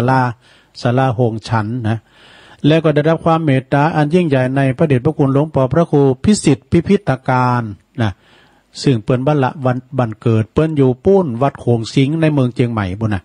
เปิ้นก็พาญาติโยมมาเปิ้นมาตานกูปีเนอะตานวัดบันเกิดเปิ้นเนี่ยนะคือสร้างหางแปลงงานประเพณีงานยังเปิ้นมากูเตือนะก็ขอประกาศว่า23 ตุลาที่วัดพระธาตุดอยหล่อเนอะส่วนวัดพระธาตุวัดนั้นวัดฝายหินในวันที่30 ตุลาเนอะฝายหินมช.เปิดจัดต้านกฐินเวลาบ่าย2 โมงเป็นต้นไปก็ไปกินแป้ตาลโดยเปิ้นเนอเมตตาบารมีตามอาจารย์พระครูสมุวิสุวัฒน์วรกิจโจที่ต่างแห่งสถานนี้เฮาที่เฮาไปกินแป้ตาลเสาวิทยุนะไปรวมทำบุญกับเปิ้นเนอวันที่30 ตุลาที่วัดฝายเห็นตำบลสุเทพแล้ววันที่19 กันยาวันเดือนยีปิงพอดีของงานบุญกฐินสามัคคีที่วัดเสาหินเหมือนกันนะตำบลศรีบัวบานอำเภอเมืองจังหวัดลำพูนโดยเมตตาบารมีตามพระอธิการบุญส่งโสภณจิตโตตุลุงส่งของเฮานี่นะพร้อมกับท่านพระอาจารย์เอกพลจุตินทโรตุปีเจนด้วยนะที่วัดเสาหินตำบลศรีบัวบานเปิ้นเอาพร้อมวันสุดท้ายนะที่วันเดือนยีปิงพอดีนะก็ไปกินแป้ตาลโดยเปิ้น7 พฤศจิกาก็งานบุญกฐินที่วัดพุทธศรีคีรีคุณแปะบวนเปิ้นสั่งประธานนะพระอาจารย์วรรณชัยชยานันโทตุลุงไปนอนกุปีไปพอทะเลหมอกโอ้ปีแล้วเป็นทะเลฝุ่นไปเนี่ย ฝุ่นอ่อยเฮ้ยปีแล้วนะก็ลุงน้อยนะพอดีกับพี่น้องบุญน้อยเปิ้นมีน้ำใจแจกฟังหมูนะอย่ามาหมูน้อยมาคุณโต2 โตหมูมีคุณโอ้ดีแต่กะลำก็มีหยังก็มีนะไปกินไปตานกันแม่หมอลา แม่หมอลาไปกุปีแล้วก็วันที่24 ตุลาอันนี้24 เดือนนี้นะเปิ้นจัดต้านผ่าป่าสมทบทุนสร้างกุฏิของท่านพระมหาสมชาติชาตปัญโยนะที่ลำปางพุ่นน่ะโยมก็ไปกินไปตานไปก็24 ตุลาผ่าป่าสามัคคีสร้างกุฏิพระอาจารย์สมชาติแล้วก็วันที่ 7 พฤศจิกายนเหมือนกันที่วัดพระบาทอุดมเปิ้นก็จะมีบุญกฐินเหมือนกันงานบุญกฐินพี่น้องก็ไปลมกินลมตาลที่ต่างแห่งวิทยุเหมือนกันนะพระบาทอุดมนำบ่อสาวาโดยเมตตาบารมีตามหลวงป่อพระครูสุจิตานุรักษ์ด็อกเตอร์เปิ้นบูรณะพินประธานบูรณะพระธาตุก็ไปกินแบตาล7 พฤศจิกายนที่วัดพระบาทอุดมนำบ่อสาวา22 ตุลาคมจะพฤศจิกายนพุทโธแม่เปิ้นนั้นปะโถงมาเนาะเพื่อจะตักบาตรเทโวโลหานาตีดอยวัดดอยห้างบาทหอยยาบหอยไส้หอยยาบหอยไส้ปุณนะเปิ้นก็จะมีการตักบาตรเทโวโลหานะกันนะที่วัดดอยห้างบาทที่หอยยาบหอยไส้ แล้วก็วันที่7 พฤศจิกายนก็ที่วัดน้องเฮงน้องเฮงก็เปิ้นจะมีตอดกฐินตำบลสันติสุขนะโดยเมตตาบารมีธรรมอาจารย์พระครูวรธรรมนาถผู้ประจำมาออกรายการ วันที่7 พฤศจิกายนที่วัดหนองเหงศรัทธาญาติโยมทั้งหลายเบาน้อยกินขวานแล้ววันที่6 พฤศจิกายน 64นี่ก็จะไปได้ลืมกฐินสามัคคีที่วัดดอยแดนวัดดอยหลังถ้ำนะสุมาตำบลสลีเตอำเภอบ้านโฮงโดยเมตตาบารมีธรรมท่านพระอธิการสมคิดปัญญาวชิโลครูบาเฮาก็ไปกินไปทานกันงานบุญกฐินที่วัดดอยหลังถ้ำวันที่6 พฤศจิกายนก็ประกาศถึงครูบาด้วยข่าวสารงานบุญก็มีนักแสดงญาติโยมทั้งหลายก็ปิญญาตุลุงก็ประกาศไปนะงานข่าวดำก็ดีงานบุญต่างวัดต่างวาเจริญพรขอบคุณคุณแม่จิรพันธ์โมป้อพี่น้องบ้านไกลถักมาต่างลายและเมตตาบารมีธรรมพระเจ้าอธิการวิชาสุจิโนเจ้าคณะตำบลโมงน้อยเจ้าอาวาสวัดป่าตานบ้านแซมไปทางงานอาจารย์ปครูสุทัศน์กันทวังโดยปนปีนั้นพอจานด้วยแม่ครูทองคำที่วงคำตัวเนี่ยจากเสาหินฝรั่งเสาหินสีโบบานโดยถักมาทางลาย19 พฤศจิกา19 พฤศจิกา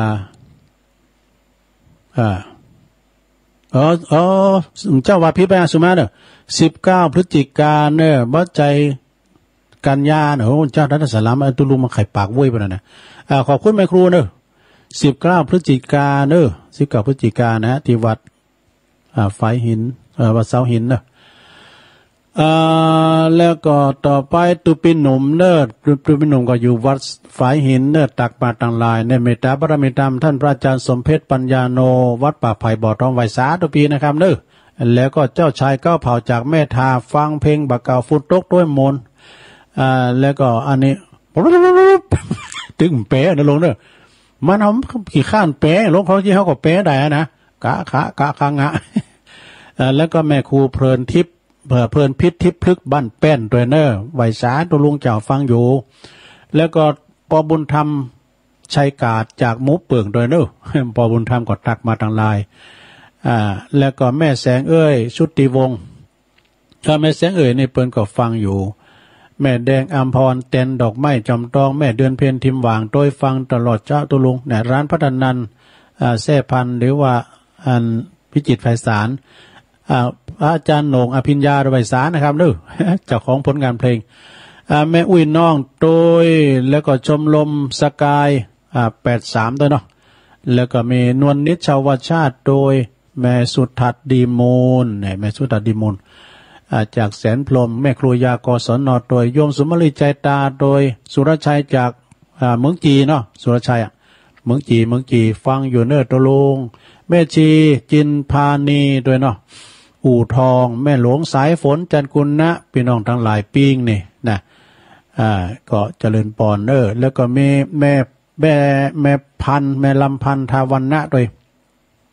แม่บุญยวงแซ่พันโดยแม่บุญยวงแล้วก็ปะแปะแล้วก็มีปลงมงคลมูลชีพตัวต่างน้องเงิกนะปลงโรยเปิ่นปินสอทอด้วยสุดที่สอนใจไฟสาครับสุดที่สอนใจฝากน้ำใจปาตีอุ้ยอุ้ยวันนาด้วยอุ้ยวันนาเพิ่งก็ฟังอยู่กฤษกรแสงเงินชัยตุปีโอมจากวัดทุ่งโป่งด้วยแม่ทองคำพรหมมินโดยจากอินทขินเมตตาบารมีธรรมอาจารย์พระครูสมุวิสุวัฒน์วรกิจโจโดยนะครับไวสานะครับชมรมวิทยุสมัครเล่นดอยหลังถ้ำซีบีดอยหลังถ้ำเลยนี่ก่อนชายน้อยนะแล้วก็มีแม่สีดาอยู่เวียงป่าเป่าโดยแล้วก็โยมธนวันอันนี้โยมอาจารย์โยมธนวันโดยนะอันนี้ก็ตักมาตั้งลายกันจบรัศดาญาโยมนะอาจจะขาดตกบกพร่องไปสุมาสุมาด้วยต่อไปก็จะเปลี่ยนแผนนะครับเดี๋ยวนี้นะตุลุงมดเฝ้าแล้วนี่นะก็จะได้เปิดสายชดาตักมากันจะโทรกันมาอู่จาปาสายพยายามตุลุงมันจะหลอกทั้งไผ่แล้วโวยไผ่โวยมันมาแปลงอกแปลงใจพยายามไปละความเปลี่ยนเต็กมาติดเลยมาดึงติดนะเต็กมาลงมันต้องเก่งใจตุลุงเจริญปอนเจ้าไหวจ้าเจ้า เขามาว่าใหญ่หน่อยเนี่ยว่าติดดีละเบิร์นหนึ่งกูกำไหมวะเปิ้นมีเทคนิคของเปิ้นเนาะเปิ้นติดเลยแปดเปิ้นกดคำเดียวนะเจ้าก็นั่นได้โทรศัพท์อันอย่างเก่าแล้วนะเจ้าย่าน้อยจะเอาลืมของตักบาทเทโวนะเจ้าก็ขอสุมาไว้ก่อนนะเจ้าอันนี้ยาวไว้น้อยหนึ่งนะเจ้าเนาะปู่ตามตำนานโบราณมือนั่นการตักบาทอันเทโวโลหะนานั่นมาเมินอักโคปังหะพุโตสัตตลูใดอนุตตโลโพธิญาณไฟได้ประกาศไฟโตติอินเดียตอนเหนือใหญ่น้อยไก่ชิดบ่วิทขาดใดสักเมืองใหญ่น้อยอ่านกรอนจักไปเข็นเครื่องขาโทต่อเนืองสูมาเนเจ้าพระองค์คือหามารดาเมเจ้ามาหามายาเมไทยสถิตอยู่หนบนสวรรค์ใส่ดูสิทจันใดมงคลถึงเงินจินลำคงคำบ่ลุงมีใจวันลงไปโปรดเมเจ้าตีจุตีตายผัดปากลูกเต่าเกิดได้จิตวันต่ออันได้ไปเสวยสวรรค์เจิงจันจิตหนึ่งหันเมืองบนได้เกิดเป็นเต้าเทวาวุฒิตุนทะทศพลเสด็จต้องเต่าดูดาวดึงสวรรค์เนื้อเจ้าโปรดพระเมเจ้าเมไทยโปรดพระมารดาเมไทยพรรษาที่7เสด็จขอดใส่โปรดสักบุญใดอันทำ1,000 บ่เศษน้านำเศษอภิธรรมคือพระเมเจ้าเมื่อออกพรรษาศาสดาเจ้าได้ติกมาเมืองมนุษย์คอยฟังสุดฟังสองเนื้อนายเจ้ากำยองวันละกำนะเจ้ากำวันละหูนะเจ้าภาษาไทยแปลว่าทิ้งกันนะเจ้าแล้วแถมคำหนึ่งก็ว่าผ่านนะเจ้าเนาะภาษาไทยแปลว่าน่ากลัวนะเจ้าไว้สาเจ้าสาธุสาธุอย่าวิ่งอย่าเล่นแม่พานเจริญพรนมัสการเจ้าจากหลังการไม่สาเจ้าแม่จันโสมมาแล้วเจ้าวันนี้ตื่นตั้งแต่ตี2 ครึ่งฟังดีกันตุลุงออกตี 3แต่ฟังเพลงคู่ได้ไหว้พระตัวคู่กรรมคู่อันไปเข้าบาตรตัวเรียบร้อยโอ้ดีกันเจ้าอันนี้จบดีเนอะตุลุงฝันปอนเจ้าขอให้จบดีนะวันนี้นะหน้ากากเขาจูบให้มันเนอะมันจะปิ้นใจกันเนี่ยก็มันได้ก็ดีอ่ะนะเหิมได้ออกได้ฟังอย่างนั้นเจ้าค่ะ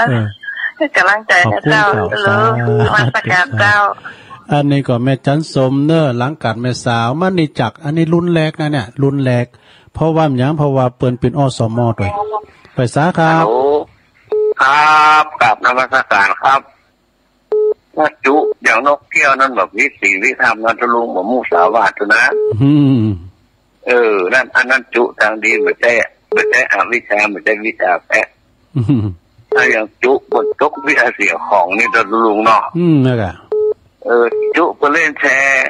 อยากพงเป็นหมื่นเป็นแสนเป็นล้านตายล้านถูกจับอ่านหลอกลวงประชาชนไม่ผิดเต็ม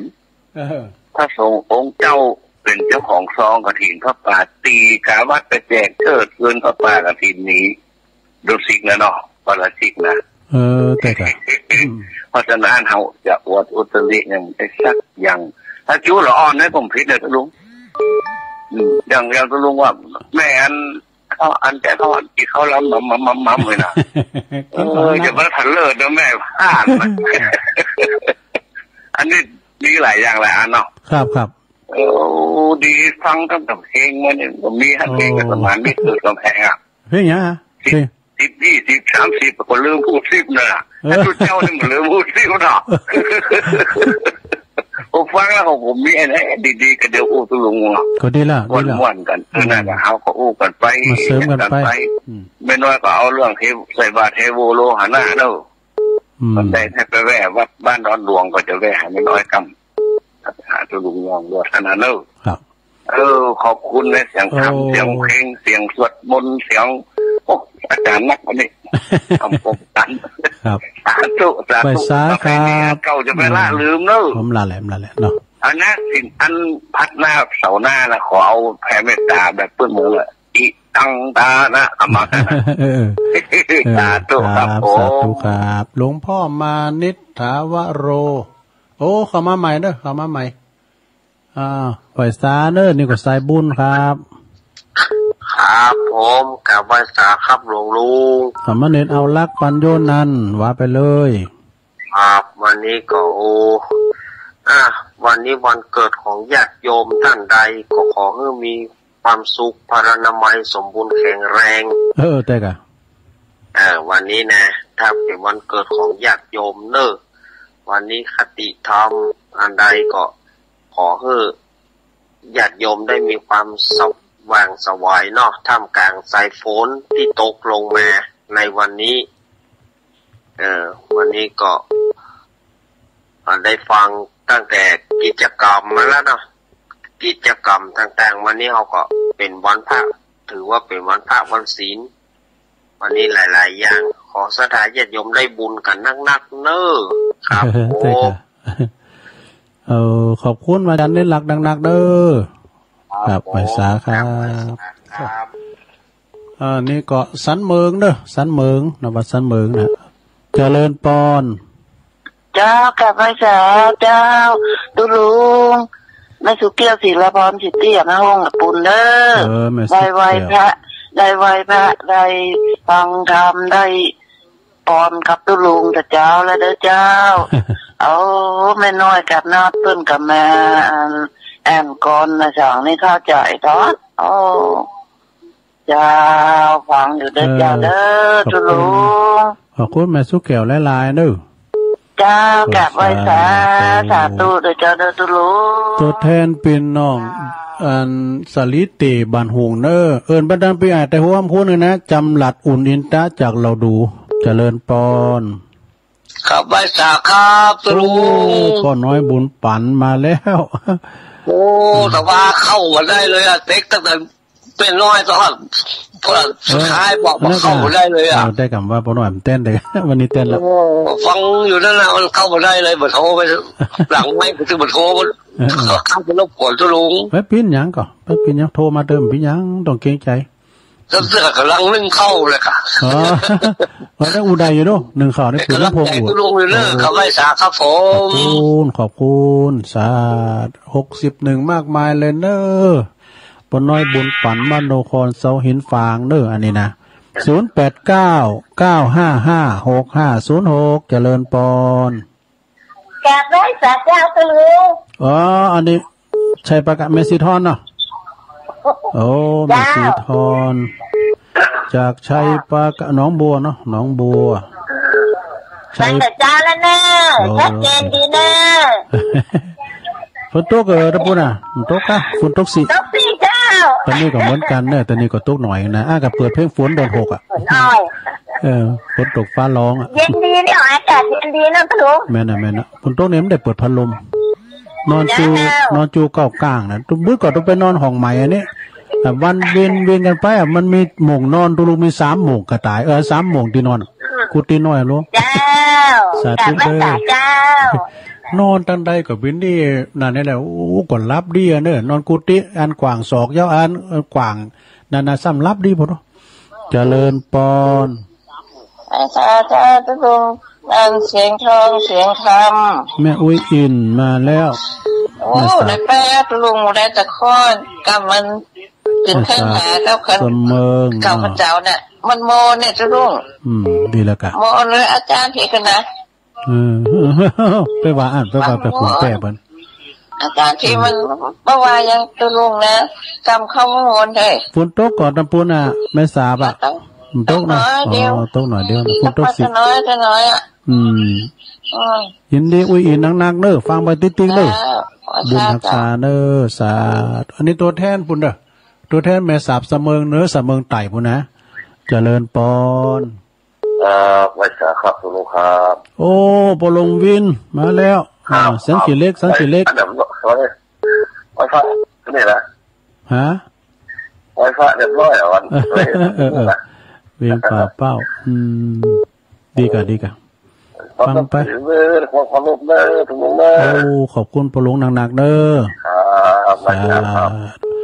ปลุงสมยศแม่ลงปั้นเขาติดตาจูกไว้ให้น่ะฟังก็อยู่ก่อโทรมาพอหน่อยแม่ลงปั้นเจริญปอนเจ้าท่านนั้นแม่จันสีเจ้าจันสีแจงโฮลินท่านถามหน่อยแล้วแต่ว่าเมื่อไรพระคุณเจ้าที่ไหนน่ะเป็นเทศสุดท้ายน่ะฮะตอนเวลาใด5 โมงบ่ายแล้วอันพระครูไพศาลเปิดอยู่วัดทุ่งปากเกร็ดปุ่นเนอะว่าเป็นออนไลน์ไปเมืองฝางด้วย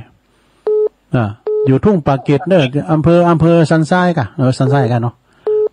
ทุ่งปากเกร็ดท่านพระครูไพศาลเนี่ยนะพระครูไพศาลเปิ้นมาหากันนะเต็ดมนกับตุลุงก็ติดตามฟังเปิ้นมันว่าเล่นถ้ากลางเหลือง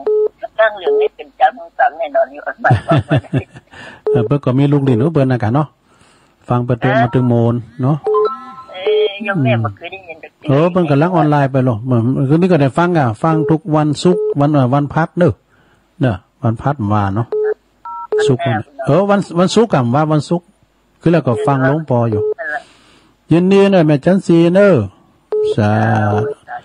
อันแม่บัวพัดก่อนเต็กมาเนี่ยถึงได้แม่บัวพัดลบรอๆฮะนะเอามันพดเนอะเจริญปอนนมัสการเจ้าฟังอยู่ไหมเจ้าแม่สุภลักษณ์เนาะเจ้าฟังแต่เมื่อตี 2แล้วเราฟังเส้นพระเจ้าแดงโอ้ยได้พ่อทุกอย่างพระอาจารย์เน้นหลักประกอบสืบชะตาเอกะหลวงปอวัดพระธาตุวัดพระบาทอุดมประกอบสืบโพราชตาออนไลน์ตุลุงกับปันป้อนแล้วก็ปันศิลออนไลน์เอกะเดี๋ยวนี้มันออนไลน์มันมาแหงนะเนาะชัดเจนดีตุลุงฮะชัดเจนดีชัดเจนดีเนาะขอบคุณนะแม่สุภาลักษณ์เด้อยินดีหลายๆขอบคุณกำลังใจนะเจ้าตุลุงสาเปิดประตังอาจารย์เกษมปัญโยด้วยเนอปอครูมันก็ฟังเขาตลอดปอหลงเป็กด้วยเนอตั้งห้วยปันจ้อยเจริญปอนมาสการอะไรไงตอนไหนโอ้ปอเสียวกะฮะเดี๋ยวว่าจำได้กันโอ้ปอเสียวใช่เขาจำได้ละเหล็กกันทาผมได้โทรมาฟังคนโทรนะหมดการเปิ้นฟังอยู่ก็ดีใจแล้วโทรดงนิมิตน้ำดิบน้อยเพิ่งโต้หาอยู่ดูสบายดีตามมาตรภาพปะเสียวเว้ยได้เป็นลุงดอยไปไหนนะกันอยู่ประวัติยาครบแล้วก็ซื้อครบ2 เข็มแล้วนะฉีดครบ2 เข็มแล้วก็กินข้าวล่ำเนี่ยตามปกติบอกกินล่ำแล้วนะสัมบรมัมสัมกินล่ำพอเสียต้องเสียเราอยู่บ้านเนาะทำได้ไปไหนเนาะมันก็ปลอดภัยแล้วนะอยู่ที่บ้านนะเป็นหลุมหลบภัยที่ปลอดภัยที่สุดนะกะคือว่าไปไหนอยู่ไปไหนด้วย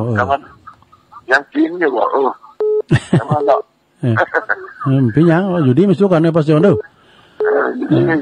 อบุญทักษาเด้อยินดีอ่ะนั่นอ่ะโอ้ขอบคุณแต่ขอบคุณอย่างมากมายเลยเนอปอเสียวเนอสาธุ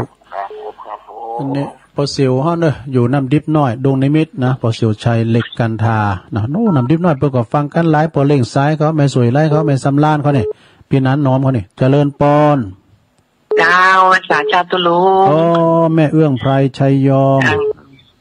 ขอบคุณเนอที่ได้แตกตื่นเมืองแต่ได้ฟังเสียงน้ำเสียงธรรมของคุณลุงและได้อยู่ในท่ามกลางแสงสายฝนเนาะเย็นสุขสบายถ้ากับตกเดียเนี่ยเดี๋ยวนี้ก็จังตกอยู่นะนี่ก็ตกให้ตกเหมือนกันว่านอทุลุงเนาะถ้าโทรกันหมดนำเลยเนี่ยโทรกันหมดเจ้าไว้โอ้ขอบคุณแม่เอื้องไพเล่นไรเจ้าไว้สาเจ้าตูแม่เอื้องไพชัยยองอันนี้เปิ้นก็ขายคู่ขายของช่ำตัวนะแต่ขายเหล่าขายมุลีเจริญปอนไว้สาเจ้าตุลุงโอ้วันนี้เมธาส่งเข้าประกวดมาแล้วฮั่นเจ้าฟังถึงวันแม่อมรมันนักลำบากทาโดยครั้ง คือกำลังใจเป็นบางครั้งนะกันดีละมุนมาแจมให้ตื่นอ่ะเจ้าแล้วฟังอยู่เนอบ่ใช่ว่าลาดนะโอ้ขอบคุณหลายๆทดรุนแรงกำแล้วด้วยปัญหาโดยครั้งเนี่ยลุงก็รักษาสุขภาพเด็กมันเดียวว่าก็พอได้ฝนตกเดี๋ยวนี้ก็ฝนตกนี่ทั้งฝนตกตอนนี้ก็อ่อยซีๆน่ะฝนตกซีนะฝนตกซีอ่อยซีตั้งแต่กี่โมงมาละนั่นน่ะก่อนเปลี่ยงวันละซีเนี่ยรับมนได้บ่โตขอบคุณแม่มอนถ้าโดยครั้งนะเจ้ากำลังใจ